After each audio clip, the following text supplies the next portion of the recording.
We've all been here when we want to make something really amazing, but for some reason there's something holding us back in the project that we're working on. It's just pushed out the door and it looks awful and you're ashamed of the work you put out there. If you haven't had this moment in your career, you're very lucky, and you probably will at some stage. Let's talk about the ever-changing motion graphics industry and something we need to come to terms with. There is a push for massive amounts of content. Quality in every piece of work we do is just not possible.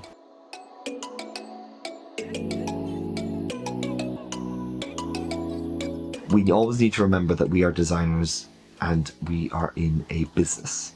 We are in a business-focused environment where we are visual problem solvers for a client or for our employer. Saying that, we do have a standard to uphold. We need to make sure everything is legible, the message gets across, we meet the objectives of the brief. All those things are vital. But sometimes we want to make everything look beautiful and it's just not possible. And I might get a lot of hate for this, but it just isn't possible. And sometimes there are studios and designers who find themselves in the situation where every piece of work they do has to meet this standard of just beauty. And by doing that, they burn themselves out, they lose money. The profit margins of the studios who do this are minimal because they will put in the extra time to make sure everything they do is absolutely astounding. And that is an honorable thing to have, I guess. I want to do work that looks amazing every time. But is it worth it if you're not being paid? Would you rather do everything up to the budget necessary and just work on the things you love in your spare time? That's how I see it. If you're working in an environment where you're not making amazing work, but you're learning, that's good. But you can do the amazing work in your spare time. I think as designers and motion graphics artists, we forget to separate this idea that everything needs to be 100% amazing. And by pushing that agenda, you can piss off a client because if they're happy with something and you keep changing it, it becomes everything, the feedback loop becomes convoluted, everything becomes difficult.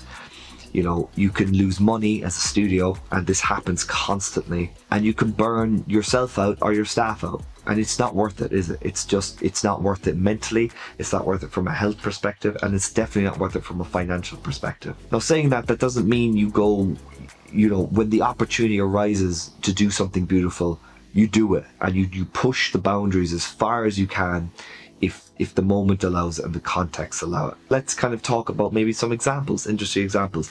When you're doing a social media ads are just notorious to be quick serving, templated in their style, and most of them are cut downs from bigger adverts. Most of them look terrible. A lot of designers have to make these awful looking ads with these really quick posts because there's no budget.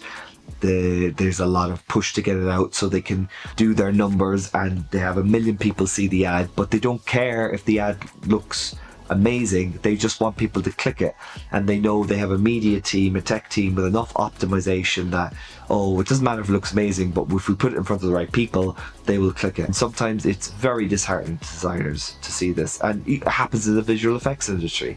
There are things that are delivered into movies that just should have never been delivered, but because the budget didn't allow it, or they didn't have enough money to hire enough staff to get it into that really polished place, they just had to let it go. And sometimes it's just worth letting things go. So if the client's happy and they've signed it off but you're still unhappy, that's a you problem, and there's a huge balancing act to this. A lot of times a designer will be given a brief where the parameters around that brief have already been decided before asking a designer. And that's a huge problem in our industry. It's actually something that is important to solve. I think it's important to put designers in front of clients more. I think designers need to be more front facing. I think they need to be less afraid about things like pitches and budgets and understanding kind of the business side of design and how that all works, because the more you know, the less is being taken away from you when you sit in front of the computer and you actually have to make something for the client, because you've understood the process all the way before you're handed the brief. This content versus quality thing, very content focused culture, and that's not going to go away. So pick your battles is kind of where I'm going with this. You know, sometimes if everyone else is happy and you're not, let it go. Just focus on the objective. And you know, if you really want to kind of blow off some steam, just do some really cool stuff in spare time. Yeah, this is just a video to kind of give you oversight on maybe something you've experienced that maybe has sapped some mental energy from you in the past, because I know it's affected me and it took me a long time to get over it. The cool jobs will come. I think a good recommendation is go away and do a bit of research. You'll be surprised at some of the top tier studios that do pretty basic ads and they're making some money on the side, churning out very simple ads, and then when the time is right they focus in on some beautiful work. There are studios out there where their niche is beautiful work, and unfortunately that's just not possible for everyone.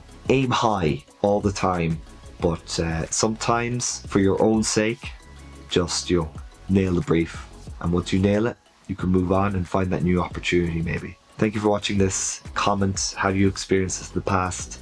Let me know in the comments below. Thank you and goodbye.